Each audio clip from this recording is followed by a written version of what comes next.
going to take off more because it's one of those things where women will go to breweries with men because they're with the men. They're not really just, most of the time, they're not going to breweries because they like beer. There are a lot of women out there now, especially now, they do like beer. They're more fans.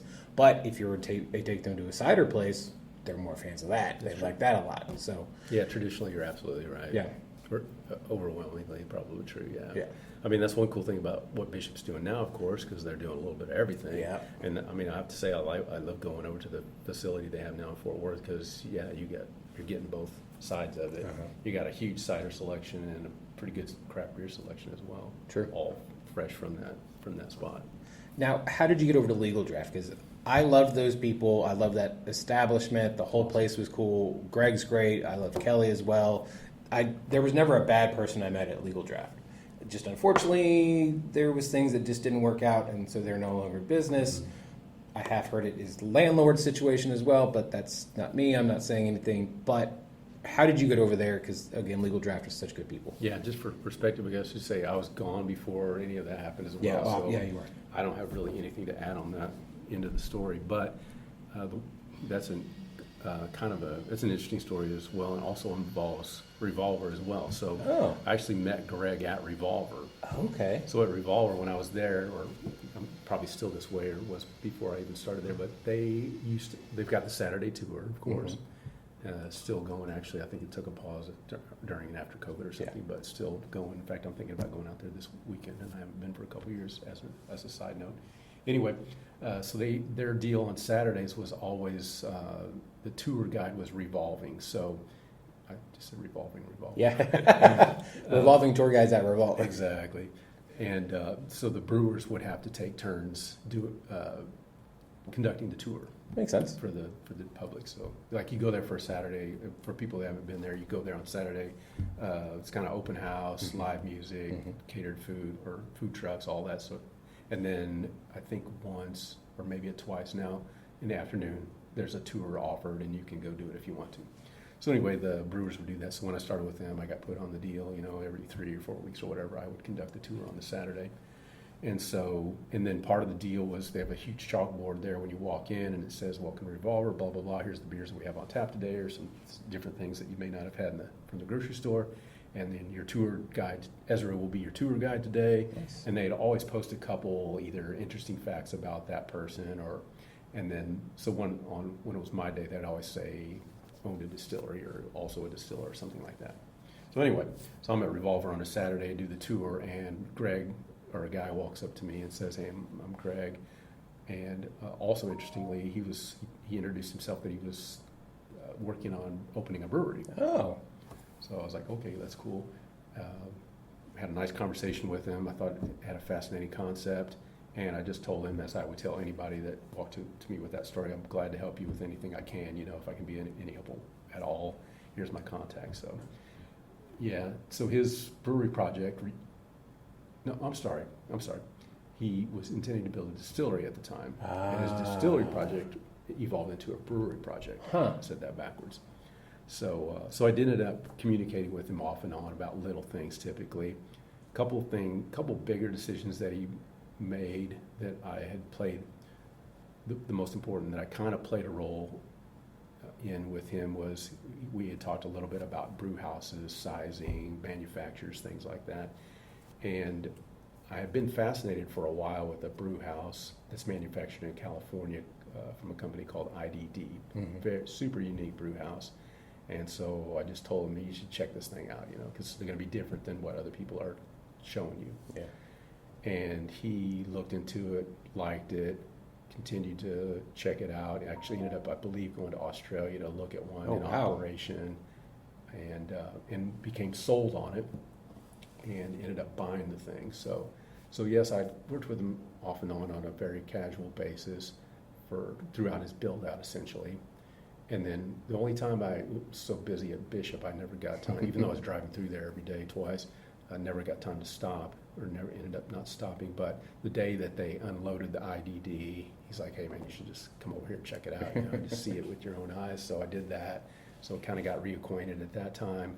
And then when they had their grand opening, my wife and I were like, "We got to get over there and see what these guys did, what they built and all that. So we got over there, obviously, as you know, beautiful facility, beautiful equipment. They did everything right. I love the way they laid everything out. The just generally how they built out. I thought they did a great job. Yeah. So I went back to Greg. I was like, man, you knocked it out of the park here. Love it. Love that IDD. I'd love to make beer on that someday. So we started talking about that. Wow. And that's how the whole thing essentially developed, was an opportunity so I ended up leaving Joel at Bishop. My entire conversation with Joel is, I love working with you, man. I don't want to leave you, but this brew house that they bought, I've been trying to brew on this thing for 5 years now. They've got one, and I just can't say no. Yeah. No, that makes sense. That's all it was. Now, how long were you illegal? Also only a couple years. Oh, okay. Yeah, I brewed on that system about 600 times over 600 times in a couple years. When you finally got to brew on it, what was that feeling like? Yeah, I mean, it's an awesome system. It's everything I expected it to be. I kind of also felt like it had some applications to distilling also, so I wanted to get experience on it, really, what it was. And I should also say, so I guess I would be considered a lead brewer there. I was working under a brewmaster there, so I was not the brewmaster, so I didn't participate much in developing recipes or anything like that. It was just an opportunity to make beer on that thing every single day. Wow. I love, that's a whole other tangent you could go off on, but it's super, the only brew house like it, certainly in Texas, and not a whole lot of them around. True.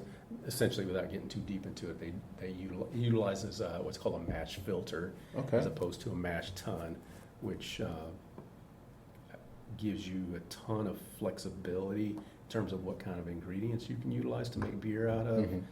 And also is a super automated system, so it's built essentially to run 24/7. You can knock out. Anyway, it's just wow. You should stop me now. We'll get an engineer talk. Exactly. That's for another podcast. We'll do that. But that's how I ended up there, and that's why I spent time there. Yeah, it was a great opportunity to do that.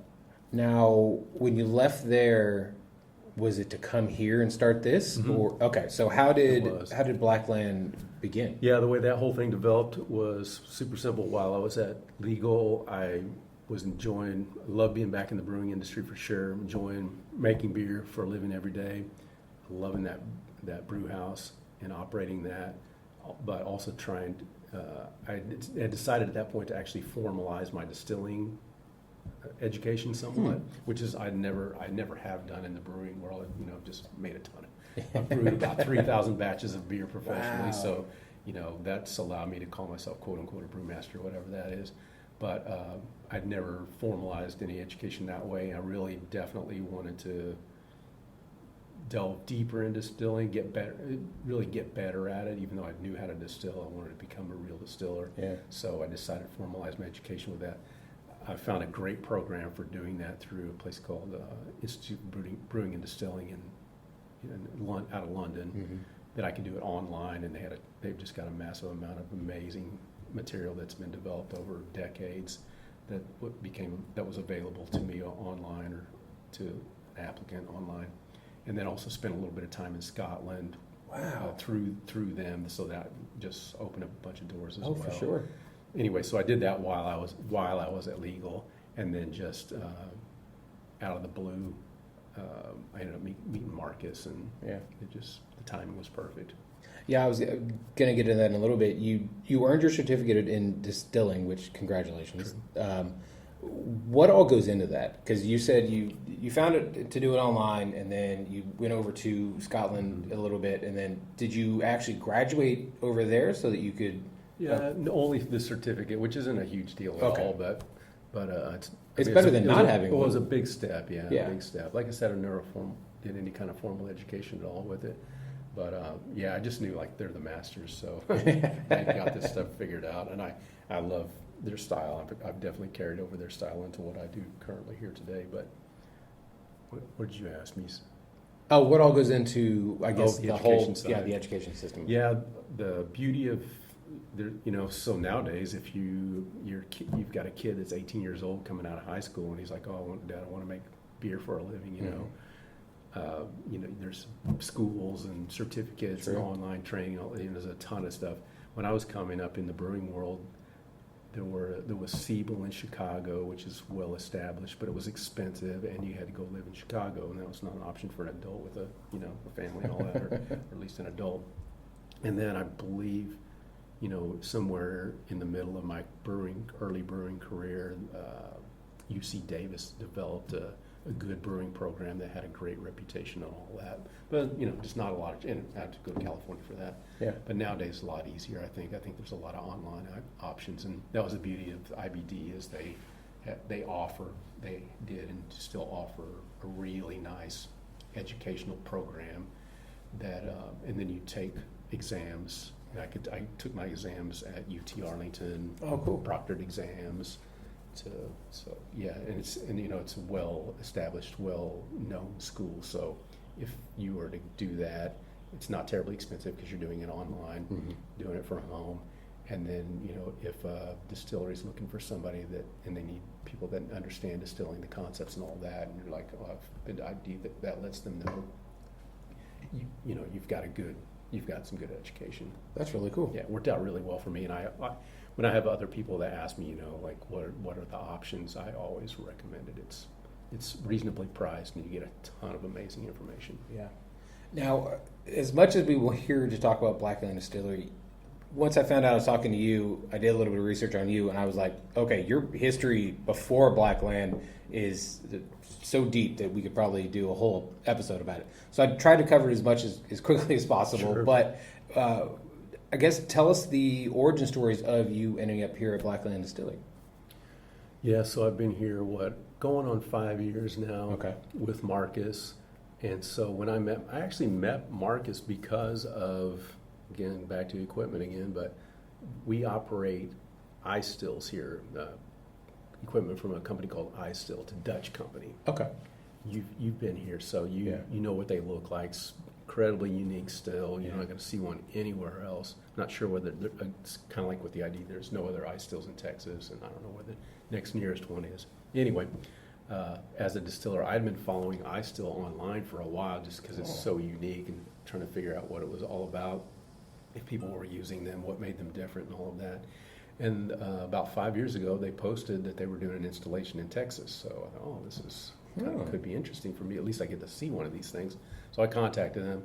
I said, hey, can you tell me where it is? I'd like to just see one, and talk to the people about why they chose it or what they're going to do with it. And so they set me up with this guy Marcus in Fort Worth, which is a lot more convenient than I expected. I didn't have to drive anywhere. I was driving through Fort Worth every day as it was. So it worked out really well. I came here and met Marcus, and this was an empty building at that point. Nothing in here practically. But he had already bought one of everything that Ice Still makes. Whoa. So he was all in on the Ice Still thing. So that kind of made a profound impact on me. We talked about it. They were all still in big crates from the Netherlands, literally. Yeah. But so we hit it off pretty good right off the bat. And I was like, man, literally just like the IDD story. It was like, man, I already love these stills. You're super into it. You're sold. Wouldn't mind distilling. You see a pattern with me now. Of course, yeah. So you're like a musician where there's, let's say, a music board or a piece of equipment. You're like, I really love to. I just want to use it. And then you do. And then, like these other people, again, I'm not the business guy, so it's like, okay, I'm probably not going to buy a bunch of ice stills and build a distillery myself. But this guy did. Yeah. He's cleared the business side, and he needs somebody that can distill and figure out how to put these things together and make them work. So that's what it was, literally.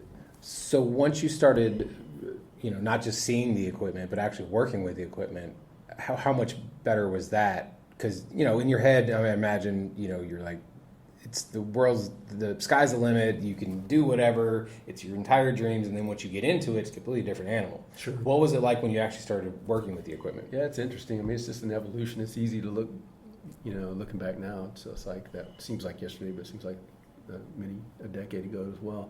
But yeah, it's been interesting for sure. Specifically, if you're asking specifically about the ice still, which is a big part of what we do here. Yeah. It's a big part of how this place operates. But it's just been an evolution. It's because again, for number one, again they're literally in crates. Yeah. They don't send a Dutch guy over here to help you put it together or anything. I'm sure they will for enough money, but So yeah, there's just a bunch of crates here. The stills are a bunch of pieces. They do come with a manual, but the manual is essentially just telling you how to put the thing together, not how to operate it all. Right. And it's in Dutch English anyway, so it doesn't do you a whole lot of good.